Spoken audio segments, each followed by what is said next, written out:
ഹാരൂൺ ട്രാവലിംഗിലേക്ക് സ്വാഗതം. ജയ്പൂരിലുള്ള city palace കാണാൻ പോകുകയാണ്. 51 രൂപയാണ് ടിക്കറ്റ് നിരക്ക്. രജപുത്ര മുഗൾ യൂറോപ്യൻ വാസ്തുവിദ്യയുടെ ഒരു മിശ്രിതമാണ് ഈ പാലസ്. ഇതിൻ്റെ പ്രത്യേകത എന്ന് പറഞ്ഞാൽ ഫുള്ള് മാർബിളിൽ കൊത്തിയെടുത്തേക്കുന്നതാണ്. പെയിൻ്റ് ഒന്നുമില്ല, അതുകൊണ്ട് തന്നെ കുറച്ച് കളറൊക്കെ മങ്ങിയിട്ടുണ്ട്. അത് കാലപ്പഴക്കം മൂലമാണ്. വാസ്തുശാസ്ത്രത്തിൻ്റെയും ശില്പശാസ്ത്രത്തിൻ്റെയും തത്വങ്ങളെ അടിസ്ഥാനമാക്കി ബംഗാളി വാസ്തുശില്പിയായ വിദ്യാധർ ഭട്ടാചാര്യയുടെ സഹായത്തോടെയാണ് കൊട്ടാരം രൂപകൽപ്പന ചെയ്തത്. 1727 1732 ഇടയിൽ ജയ്പൂരിൻ്റെ സ്ഥാപകനായ മഹാരാജ സവായ് സിംഗ് രണ്ടാമനാണ് ഇത് നിർമ്മിച്ചത്. ഈ ഗാലറിയിൽ വീഡിയോ അനുവദിച്ചിട്ടില്ല, അതുകൊണ്ട് നമുക്കകത്ത് കയറി കാര്യങ്ങളൊക്കെ കണ്ട് ആവശ്യമെങ്കിൽ സാധനങ്ങൾ മേടിച്ച് തിരിച്ചു വരാം. ഇനി കാണാൻ പോകുന്നത് പെയിൻറ്റിങ് ആൻഡ് ഫോട്ടോഗ്രാഫി ഗാലറിയാണ്. ഈ കാണുന്ന പടങ്ങളൊക്കെ രാജസ്ഥാനിലെ കലാകാരന്മാർ കൈകൊണ്ട് വരച്ചതാണ്. അതുപോലെ നാച്ചുറൽ കളറാണ് ഇതിനെല്ലാം യൂസ് ചെയ്തിരിക്കുന്നത്. ഈ കളറൊക്കെ കൈ കൊണ്ട് അരച്ച് ഉണ്ടാക്കി പേനായോ പെൻസിലോ പോലത്തെ സാധനം കൊണ്ട് വരച്ചെടുത്ത ചിത്രങ്ങളാണ്. ഇതിൻ്റെ കളറൊക്കെ ഇത്രയും കാലം കഴിഞ്ഞിട്ടും ഒരു മങ്ങലും ഉണ്ടായിട്ടില്ല. അതാണ് ഇതിൻ്റെ പ്രത്യേകത. 700കളിലെയും 800കളിലെയും ഒക്കെ ചിത്രങ്ങളാണ് ഈ കാണുന്നത്. അക്കാലത്ത് കൈകൊണ്ട് വരച്ച സിറ്റിയുടെയും പാലസിൻ്റെയും ഒരു മാപ്പാണ് ഈ കാണുന്നത്. രാജസ്ഥാനിലെ കളർ കൂട്ടുകൾ ലോകപ്രസിദ്ധമാണ്.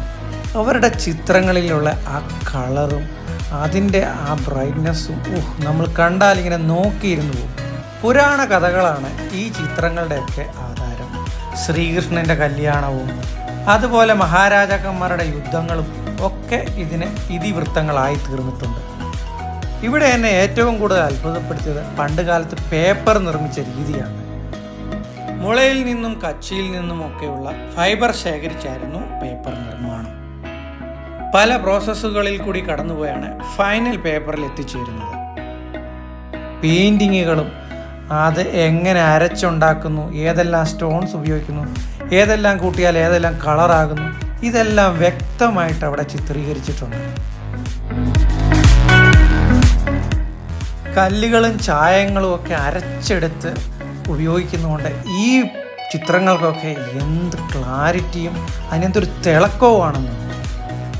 നൂറ്റാണ്ടുകൾ കഴിഞ്ഞിട്ടും ഇവയൊക്കെ പുതുമയോടെ നിലനിൽക്കുന്നതിന് കാരണം തന്നെ ഇതാണ്. ഇതുപോലത്തെ കല്ലുകളൊക്കെ ഈ പറയുന്ന കല്ലുകളിലിട്ട് അരച്ച് പൊടിച്ച് എടുത്തിട്ടാണ്, വളരെ കഷ്ടപ്പെട്ടാണ് അന്ന് കാലത്ത് ഇവർ ചിത്രങ്ങളൊക്കെ വരച്ചിരുന്നത്. ഇതൊക്കെ അരച്ച് പൊടിച്ച് എടുത്ത് കറക്റ്റായിട്ട് കൂട്ടി വേണം ചിത്രങ്ങളാകുവാൻ. ഇതിൻ്റെയൊക്കെ പുറകിൽ കലാകാരന്മാരുടെ കഷ്ടപ്പാടുകളാണ്. ഈ കാണുന്നവയെല്ലാം പേപ്പറിൽ കളർ കൊടുത്ത് വരച്ചിരിക്കുന്ന ചിത്രങ്ങളാണ്. പേപ്പർ നിർമ്മിച്ച് പേപ്പറിൽ കളർ ചെയ്യാൻ തുടങ്ങിയ കാലഘട്ടത്തിലുള്ളതാണ്. നല്ല കളർഫുള്ളായിട്ടാണ് അവരിതെല്ലാം വരച്ച് ചേർത്തിരിക്കുന്നത്. ഷാർപ്നെസ്സും അതുപോലെ തന്നെ അതിനുപയോഗിച്ചിരിക്കുന്ന നാച്ചുറൽ കളറുമാണ് പ്രത്യേകത. പെൻസിൽ ഡ്രോയിങ് പോലത്തെ ആർട്ടാണ് ഈ കാണുന്നത്. അന്ന് കാലത്ത് പെൻസിൽ ഇല്ലായിരുന്നെന്ന് ഓർക്കണം. ഈ കാണുന്നത് പല പേപ്പറുകൾ കൊണ്ട് കൂട്ടി യോജിപ്പിച്ചുണ്ടാക്കിയ ഒരു മാപ്പാണ്. പേപ്പറുകളുടെ ജോയിൻ്റ് നമുക്ക് ഇതിനകത്ത് കാണാൻ പറ്റും.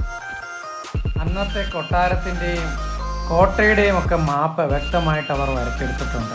മഹാരാജ സവായ് ജയ് സിംഗ് യുദ്ധം നയിക്കുന്ന ഒരു ചിത്രമാണ് ഇനിയും കാണാൻ പോകുന്നത്. യുദ്ധം നയിച്ചുകൊണ്ടിരിക്കുന്ന രാജാവിൻ്റെ ചിത്രമാണ് അവിടെ കാണുന്നത്. ആനപ്പടയും കുതിരപ്പടയും കാലാൽപ്പടയും എല്ലാം ഇതിനകത്ത് ചിത്രീകരിച്ചിട്ടുണ്ട്. യുദ്ധത്തിൻ്റെ ഒരു നേർക്കാഴ്ചയാണ് ചിത്രമായി അവർ വരച്ചു വച്ചിരിക്കുന്നത്.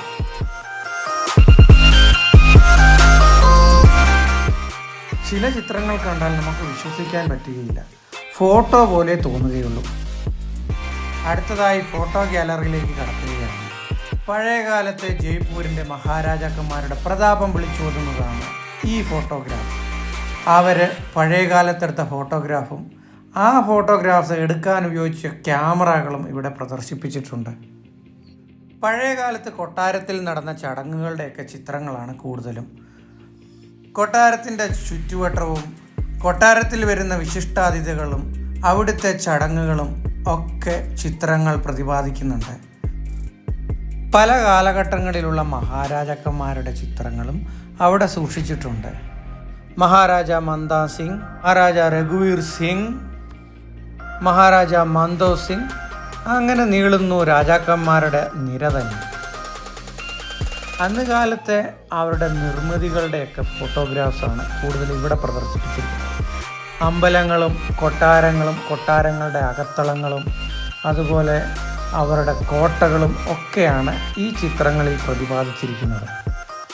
1870കളിലെ ഹവാമഹളിൻ്റെ ഒരു ഫോട്ടോയാണ് എന്നെ അത്ഭുതപ്പെടുത്തിയ ഒരു കാഴ്ചയാണ്. അന്നത്തെ ഈ ഹവാമഹളാണ് ഇപ്പോഴും മനോഹരമായി ജയ്പൂരിൻ്റെ പ്രതീകമായി ഇവിടെ തിളങ്ങി നിൽക്കുന്നത്. 1970-ലെടുത്ത ജയ്പൂർ സിറ്റിയുടെ പ്രധാന ഭാഗങ്ങളാണിത്. ആ ഫോട്ടോസൊക്കെ എടുക്കാൻ ഉപയോഗിച്ച ക്യാമറകളാണ് ഈ കാണുന്നത്. പല കാലഘട്ടങ്ങളിൽ ഉണ്ടാക്കിയ ക്യാമറകളും ലെൻസുകളുടെയും ഒരു വലിയ ശേഖരം തന്നെ അവിടെയുണ്ട്. മഹാരാജാക്കന്മാരുടെ ഫോട്ടോഗ്രാഫിയോടുള്ള ഒരു ക്രേസ് തന്നെ നമുക്കിവിടെ കാണാൻ സാധിക്കും. അന്നത്തെ കാലഘട്ടത്തിൽ ബ്രിട്ടീഷ് രാജാക്കന്മാർ വിശിഷ്ടാതിഥികളായിട്ട് വരുമ്പോൾ അവരുടെ ഫോട്ടോകളൊക്കെ എടുത്ത് അവർ സൂക്ഷിച്ചിരുന്നു. ആ ഫോട്ടോകളൊക്കെ ഇവിടെ പ്രദർശിപ്പിച്ചിട്ടുണ്ട്. അങ്ങനെ ഗ്യാലറിയൊക്കെ കഴിഞ്ഞിട്ട് പാലസിൻ്റെ അകത്തോട്ട് കടക്കാൻ പോവുകയാണ്. അതിൻ്റെ ഒരു കവാടമാണ് ഈ കാണുന്നത്. കവാടം കഴിഞ്ഞ് മുന്നോട്ട് പോയി കഴിഞ്ഞാൽ വിശാലമായ ഒരു ദർബാർ ഹാളാണ്. അതിൻ്റെ കാഴ്ചകളിലേക്ക് നമുക്കൊന്ന് പോയാലോ.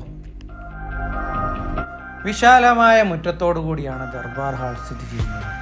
ചുവർ ചിത്രകല കൊണ്ട് ഒരു വർണ്ണ പ്രപഞ്ചം തീർത്തിരിക്കുകയാണ് ഈ ദർബാർ ഹാൾ.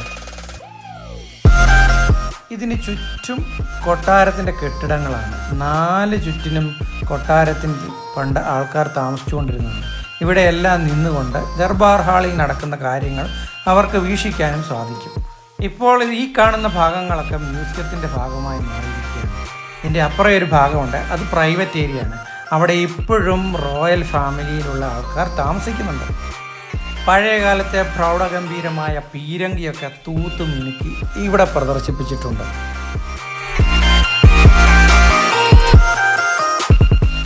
ഇവിടെ ഉപയോഗിച്ചിരിക്കുന്ന പെയിൻറ്റിങ്ങും അതിൻ്റെ കളർ കോമ്പിനേഷനും പാറ്റേണും ഒക്കെ ഒന്ന് കാണേണ്ടത് തന്നെയാണ്. നൂറ്റാണ്ടുകൾ കഴിഞ്ഞിട്ടും അതിൻ്റെ കളറിനൊന്നും ഒരു കുറവും സംഭവിച്ചിട്ടില്ല. പഴയകാലത്തെ ഒരു ഭീമൻ ഭരണിയാണ് ഇവിടെ പ്രദർശിക്കുന്നത്. ഇവിടുത്തെ ഒരു ഹൈലൈറ്റാണ് ഈ ഭരണി. കാലപ്പഴക്കം മൂലം കുറച്ച് നിറം മങ്ങലൊക്കെ അവിടെ ഇവിടെയൊക്കെ സംഭവിച്ചിട്ടുണ്ടെങ്കിലും അതൊക്കെ മെയിൻറ്റെയിൻ ചെയ്തിട്ടുണ്ട്. എന്നിരുന്നാലും ഈ ഒരു മഹാത്ഭുതം കാണേണ്ടത് തന്നെയാണ്. ആ കളർ കോമ്പിനേഷനും അതിൻ്റെ ഡിസൈനും അതിനകത്ത് ഉപയോഗിച്ചിരിക്കുന്ന ലൈറ്റിങ്ങും ഒക്കെ എത്ര കണ്ടാലും മതി വരത്തില്ല. ഇത് പഴയകാല ആയുധങ്ങളായ തോക്കും അമ്പും വില്ലും ഒക്കെ ഉപയോഗിച്ച് ഡിസൈൻ ചെയ്ത ഒരു പാറ്റേണാണ്. നല്ല രസമായിട്ട് തന്നെ അവർ അത് ഡിസൈൻ ചെയ്തിട്ടുണ്ട്. ഇതിൻ്റെ മുമ്പിൽ നിന്ന് ഫോട്ടോ എടുക്കാൻ ആൾക്കാർ മത്സരമാണ്. ഇതിൽ ഉപയോഗിച്ചിരിക്കുന്നതെല്ലാം ഒറിജിനൽ ആയുധങ്ങളാണ്. അങ്ങനെ ദർബാർ ഹാളെല്ലാം കണ്ട് നടുത്തളത്തിലിറങ്ങി മുറ്റമൊക്കെ കരിങ്കല്ല് കൊണ്ട് പാകി നല്ല മനോഹരമാക്കിയിട്ടുണ്ട്. അപ്പുറേ സൈഡിൽ പ്രൈവറ്റ് ഏരിയ ആണ്, അങ്ങോട്ട് നമുക്ക് പ്രവേശനമില്ല. അവിടെ റോയൽ ഫാമിലി ഇപ്പോഴും താമസിക്കുന്നുണ്ട്. അതിൻ്റെ കുറച്ച് ഏരിയ വരെ നമുക്ക് ആക്സസ് ചെയ്യാം. അവിടെ നിന്ന് ഫോട്ടോസൊക്കെ എടുക്കാം. അത് കഴിഞ്ഞാൽ പ്രൈവറ്റ് പാർട്ടിയുടെ ഏരിയയാണ്, അങ്ങോട്ട് കടത്തിവിടുകയില്ല. അപ്പോൾ ഇവിടെയൊക്കെ ഫോട്ടോസൊക്കെ വെച്ച് അവിടുത്തെ ഫാമിലിയുടെ അംഗങ്ങളുടെ ഇപ്പോഴും ജീവിച്ചിരിക്കുന്നവരുടെയൊക്കെ ഫോട്ടോസും അവരുപയോഗിച്ച പഴയ കാലത്തെ കണ്ണാടികളും ഒക്കെ അവിടെ സൂക്ഷിച്ചിട്ടുണ്ട്. ഇത് രാജാക്കന്മാരുടെയൊക്കെ ഫോട്ടോസും അവിടെ സൂക്ഷിച്ചിട്ടുണ്ട്. കൊട്ടാരത്തിൻ്റെ കുറച്ച് ഭാഗങ്ങൾ റിനോവേഷൻ നടന്നുകൊണ്ടിരിക്കുകയാണ്. കേടുപാട് പറ്റിയ ഭാഗങ്ങളൊക്കെ പുതുക്കിപ്പണിയുകയും പെയിൻറ്റിങ്ങിൽ മാറ്റങ്ങളൊക്കെ വരുത്തുകയുമാണ്. ഇവിടുത്തെ ആർട്ട് വർക്കൊക്കെ എന്ന് പറഞ്ഞാൽ ഇപ്പോഴും അടിപൊളിയാണ്. അങ്ങോട്ട് ജീവൻ തുടിക്കുന്ന കലാരൂപങ്ങളാണ് ഇവരുണ്ടാക്കുന്നത്. ഈ പെയിൻറ്റ് വർക്കൊക്കെ നോക്കി എന്ത് അടിപൊളിയാണെന്ന് നോക്കുക. ഓരോന്നും ഇങ്ങനെ ഡീറ്റെയിൽഡായിട്ട് നോക്കിക്കഴിഞ്ഞു കഴിഞ്ഞാൽ എത്ര മനോഹരമായിട്ടാണ് അവർ വർക്ക് ചെയ്തിരിക്കുന്നത്. ഇവിടെ കാണുന്ന ഗേറ്റും ഗാർഡ്സും ഒക്കെ റോയൽ ഫാമിലിക്ക് വേണ്ടിയുള്ളതാണ്. അതിനകത്ത് ഇപ്പോഴും റോയൽ ഫാമിലി താമസിക്കുന്നുണ്ട്. അതിൻ്റെ മുന്നിൽ നിന്ന് നമുക്ക് ഫോട്ടോയൊക്കെ എടുക്കാം. ഈ ഗാർഡ്സൊക്കെ നമ്മുടെ കൂടെ നന്നായിട്ട് സഹകരിക്കുന്നവരാണ്. അവരുടെ കൂടെ നിന്നും നമുക്ക് ഫോട്ടോ എടുക്കാവുന്നതാണ്. ഇതവിടുത്തെ പാത്രങ്ങളൊക്കെ നല്ല തൂത്ത് മിനുക്കി നല്ല കളറാക്കി എടുക്കുന്നതാണ്. ഭസ്മം ഉപയോഗിച്ച് അവർ ക്ലീൻ ചെയ്യുന്നതാണ് ഈ കാണുന്നത്. ഈ കൊട്ടാരത്തിൻ്റെ കവാടമൊക്കെ ഗംഭീരം തന്നെ പിച്ചളയിൽ ഉണ്ടാക്കി വെച്ചിരിക്കുന്നതാണ്. എത്ര മനോഹരമായിട്ടാണ് അതിൽ ആർട്ട് വർക്കൊക്കെ ചെയ്തിരിക്കുന്നത് നോക്കി. ഇതാണ് ഇവിടുത്തെ മെയിൻ വണ്ടി. ഈ വണ്ടിയിലാണ് നമുക്ക് എവിടെ വേണമെങ്കിൽ നല്ല കാലാവസ്ഥ കുഴപ്പമില്ല. അപ്പോൾ ജയ്പൂരിൻ്റെ പുതിയ ലൊക്കേഷനിലേക്ക് പുതിയ വിശേഷങ്ങളുമായി വീണ്ടും നമുക്കൊരു വീഡിയോയിൽ കണ്ടുമുട്ടാം.